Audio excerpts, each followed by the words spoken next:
honestly was scared to do this documentary. I'm not gonna even lie.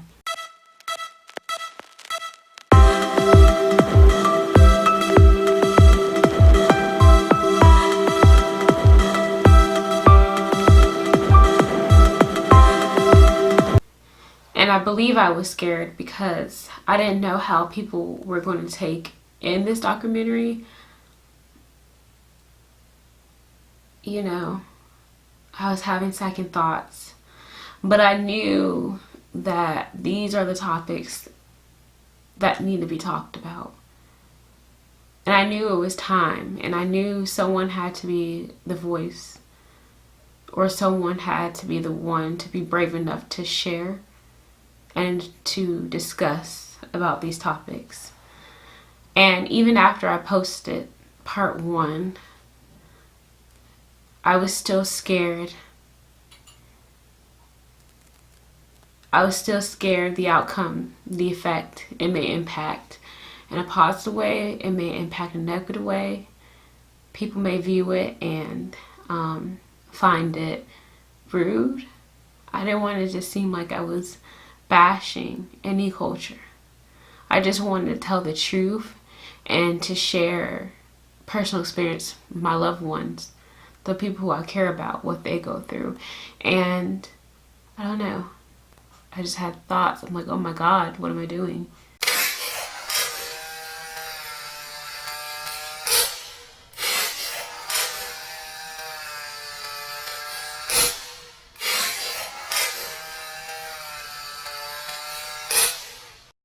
To light, so it seems like everybody's getting exposed to what they're doing behind closed doors, because there's so many scandals going on right now, and it's like you don't even know what's going on, who to believe. I don't believe anybody. Because like everybody lies. I trust no one. Like our government, like when you watch on TV, it's like there's just so many scandals where you're like, okay, what is the truth? Like, was this whole thing a lie? Like all these years, and now maybe God is showing us, like, okay, this is how our government really works. Yeah. Lie and scandals and stuff. Yeah. Because, like, some of the stuff that's happening now, I feel like it's been happening, like, in government. You know, we just didn't know about it. Now everything's getting exposed. Yeah. Which maybe sometimes I think in life, all the ugliness needs to come out so that way you can find the truth, or that way you can, you know, maybe that's how we're going to wake up and realize, okay, we need to change the way we do things. But yeah, that's sad. But I feel like there should be like a lot of changes the way our culture does stuff. Yeah, and it all starts with sticking together. Mm-hmm. Like helping each other out, sticking together, not folding. You know, like if we gonna pick a cause and we gonna fight for it to the end. Don't do it for like 2.5 days and then like be done with it. Mm-hmm. You know. Yeah, because I mean, I'm the type of person, I only support things that is equal for everyone. So why would I go out there, work hard, and then just support somebody who don't even like me because of my race? But just because so I can get on social media and be like, ooh, I have Gucci this and Gucci all this stuff. Right. It's crazy. Gucci didn't just get racist, I don't believe. Like, this is not the first time I believe they've done something like this. So it's like, you can't unsupport a person and start back supporting them and unsupport them. Like, cancel culture doesn't work because people cancel stuff for a little bit. If you cancel it, it's supposed to be canceled, you know, forever. Mm-hmm. Or until something changes and it's like a real change. Well, that's how it was back in the days. Like, they would boycott stuff and make people go out of business, and until they changed. If they didn't change, they would force them to get shut down or force them to make a law. And I wish it was the same nowadays, because it seems like we just turn the other cheek a lot. Right. You'll hear somebody say something is canceled, and then now you wearing it again. Now it's back popular. You going there again. It's just true. Like, what was the point? Mm-hmm. Like,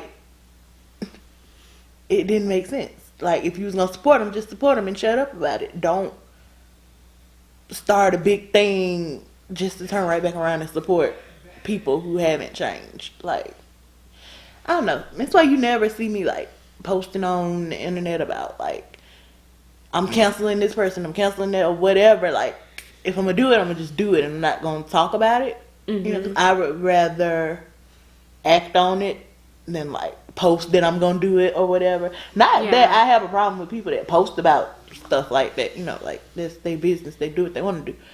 But I would prefer action to words. Mm-hmm. And my thing is, like, so many people, like you said, so many people jump on social media and they like harass people. Like, they're like, oh, are you still listening to R. Kelly? You're still listening to R. Kelly.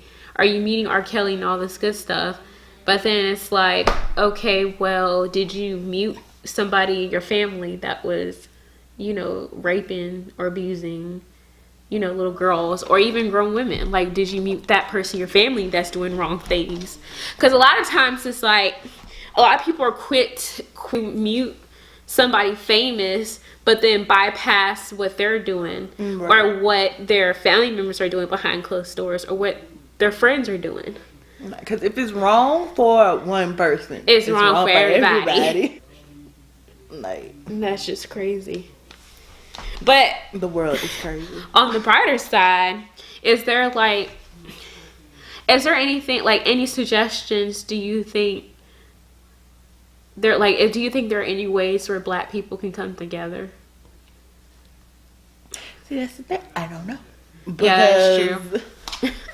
I don't know if it would have to be like a specific like situation, mm-hmm, to where everybody's just like, oh no, this is wrong, we gotta stick together. Like, I think it would have to be something like really drastic to happen. Yeah, like a tragedy that like affects everyone. Yeah. Like, and it's sad, but they said that a lot of people, they don't wake up until something bad happens. Yeah. But I'm like, why does something bad has to happen for your people to pay attention to? Like, why can't we just start working on it now? Obviously there's a lot of bad things on the news every day that we see with our government. So yeah. But like, why are we keeping quiet about it? Why are we not protesting? Because that's what they did back in the days. They would go against the president and force the president under pressure. Like, that's what Dr. Martin Luther King forced the president under pressure to change the laws. So why, you know, we have the power. We just don't use it. Yeah.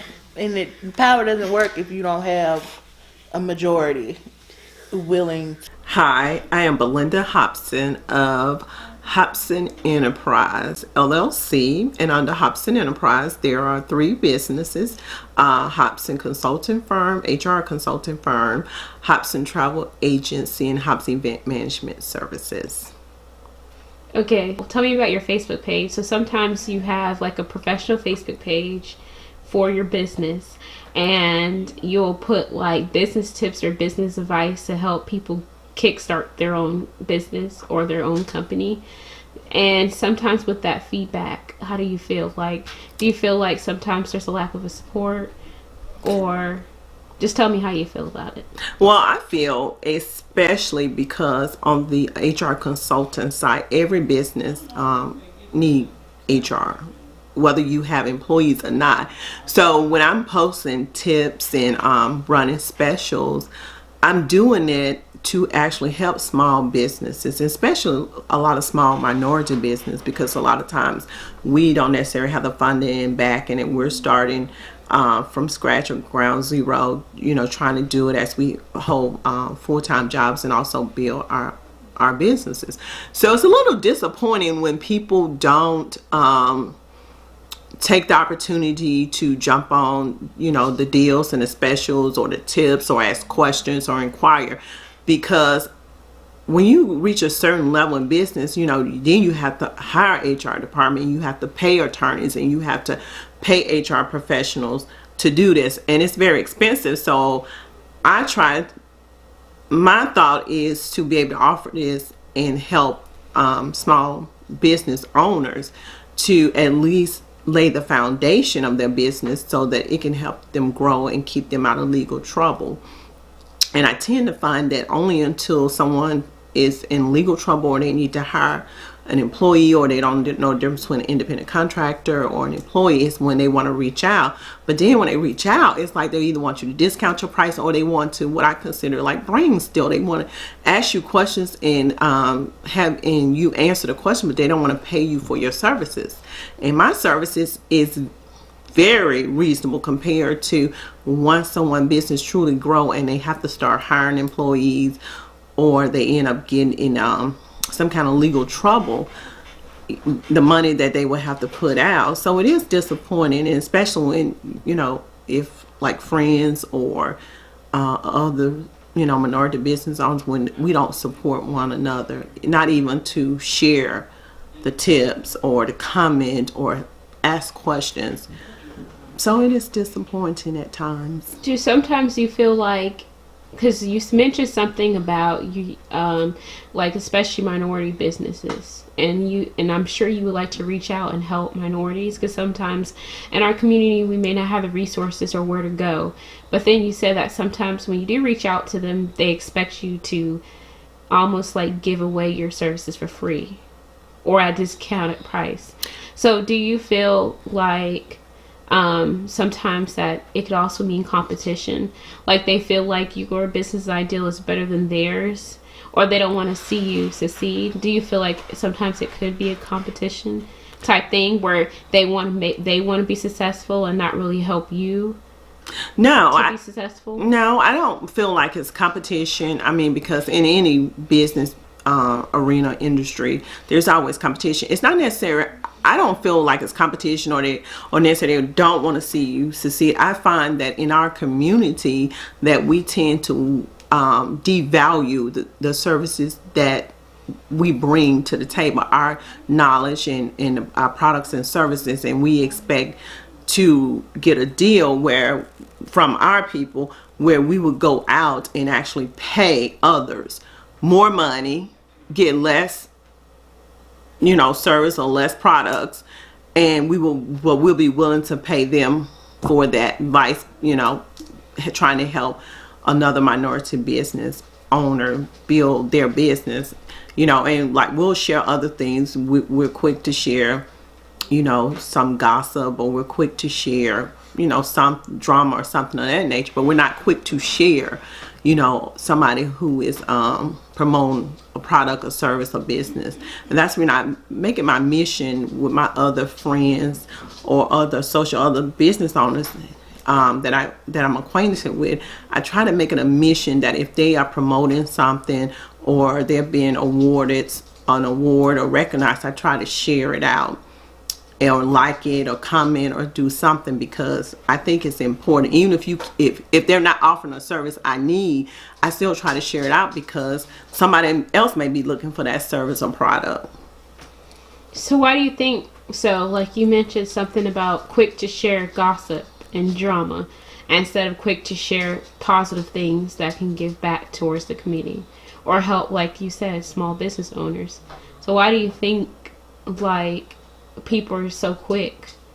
Like, in my opinion, you would think that people will be so quick to help someone that resembles them in a way to be successful. I think it's a mindset. I think we have to change our mindset. We if we complain about what's happening in our communities, if we complain about the services that we are receiving from other business owners, if we're complaining about different things that we're seeing that's going on in the realm of racism and discrimination, then we have to support our own. And we have to, when a minority person, a person of color, when they are, they have a product or service, a restaurant, they're offering a service, we have to support those things in order for us to have people that look like us and appreciate us and that will treat us right. and sometimes I hear, oh, black people, they're unprofessional, but not all of us are unprofessional. That's in the minority. That's not the majority. The business owners that I run across, they're really out here, grinding, hustling every day. They're offering service well beyond what you're paying for, but they just need the opportunity to be able to offer those services, and for someone to believe in them and someone to give them an opportunity. And if we're willing to go and pay money to other people for the services, then we should be willing to help our own to build their businesses, so that we will be able to give back to our communities, to be able to leave a legacy for our families, to be able to provide jobs and opportunities for our youth.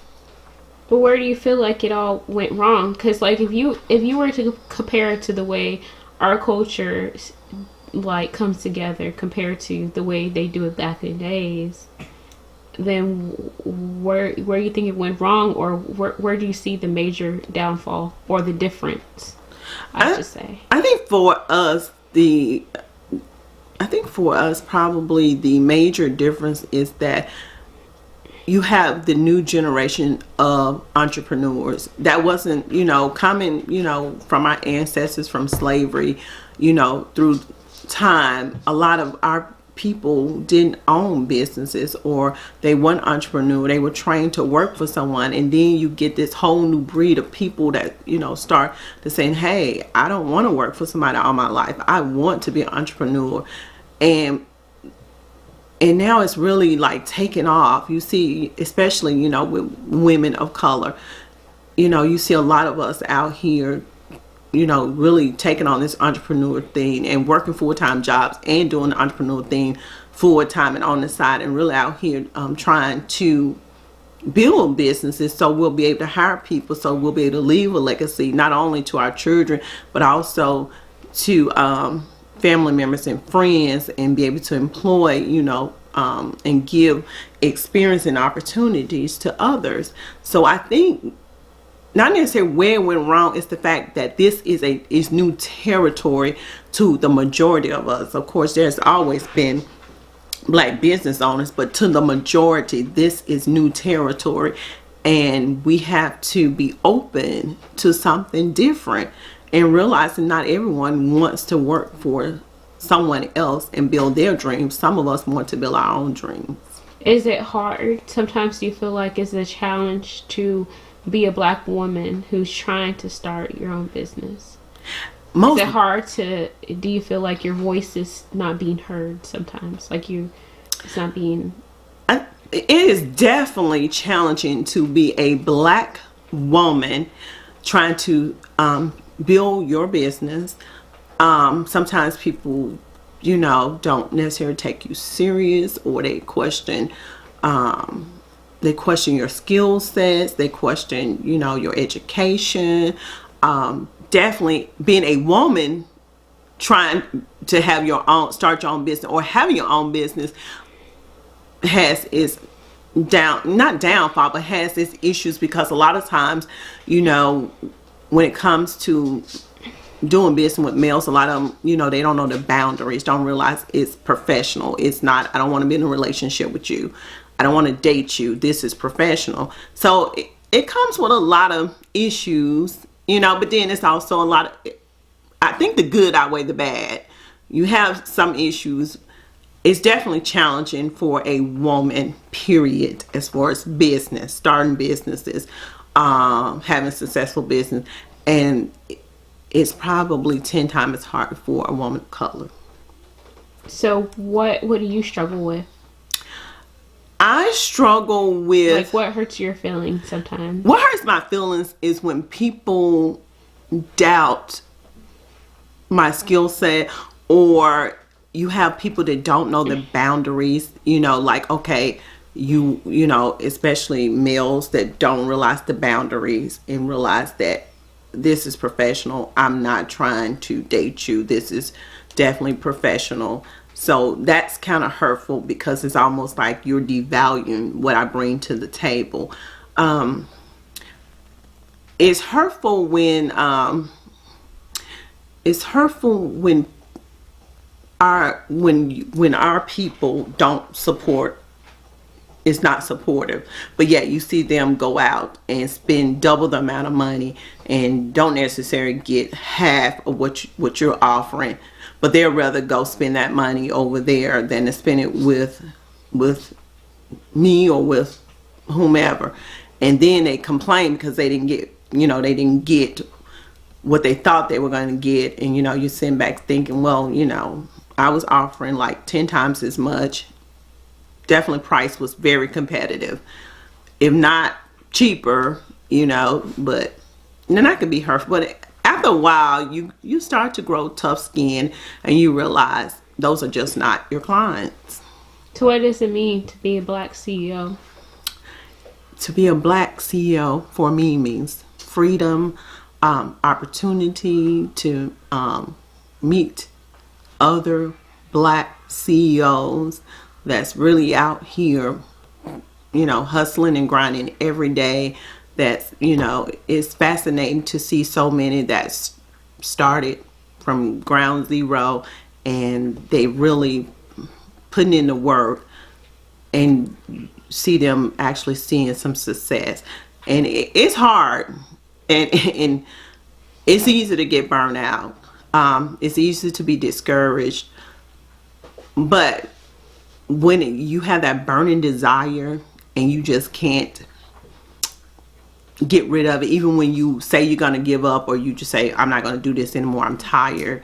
And it's easy to be in corporate America, being an entrepreneur, but that burning desire won't allow you to do that. I mean, it's fun, it's exciting, it's a lot of work. And you definitely have to find a balance, because it'll burn you out. But I enjoy it. So, last question. What do you recommend for our community, and also another question will be, what could you do to help out your own community? Or women? I recommend for our community is to take accountability. And when I say take accountability, you have to show people how you want them to treat you. So if we're not treating each other right, and we're not willing to invest in each other, and we're not willing to spend with each other, we're not willing to do business with each other, then how can we expect someone else to want to invest in us, do business with us, even to treat us the way we desire to be treated? So we teaching people how to treat us. So we definitely have to be held accountable. We can't expect to hold everybody else accountable when they do something wrong. But that's, I'm not giving an excuse when they do something wrong to us or do something bad to us. But we can't be doing bad and wrong things and then expect someone else to hold us in regard when we don't hold each other in regard. As far as women, I would say, we just have to keep pushing, and we just have to keep grinding. We just have to keep doing, just living in our purpose. For women of color, we just have to do it 10 times harder, in which I'm sure majority of us know that already. We've been raised that way. We just have to know, we have that magic, and we can't allow someone to dim our light, whether we're a woman of color or whether we're a woman, period. We just have to live in our truth and just continue to push forward.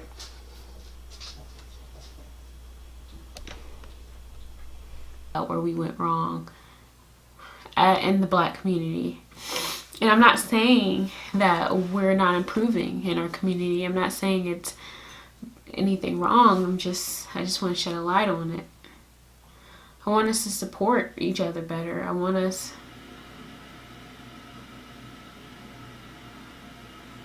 so much more. I don't know.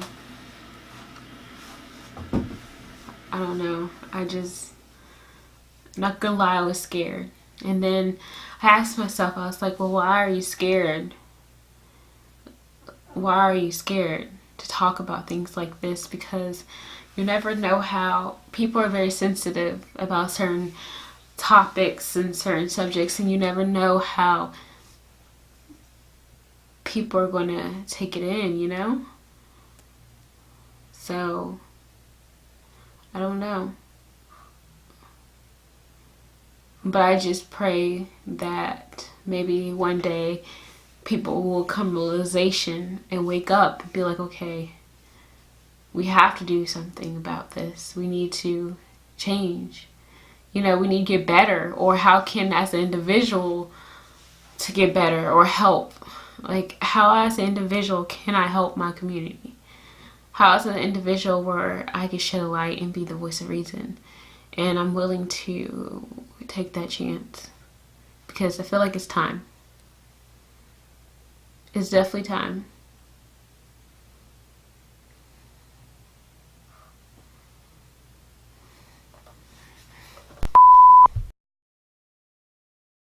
The wire thing. You're ruining the video, Beckett. But yeah. His tail. Your mom's the one touching your tail. Beckett, He look like, why are you touching my tail? That's so funny. Move.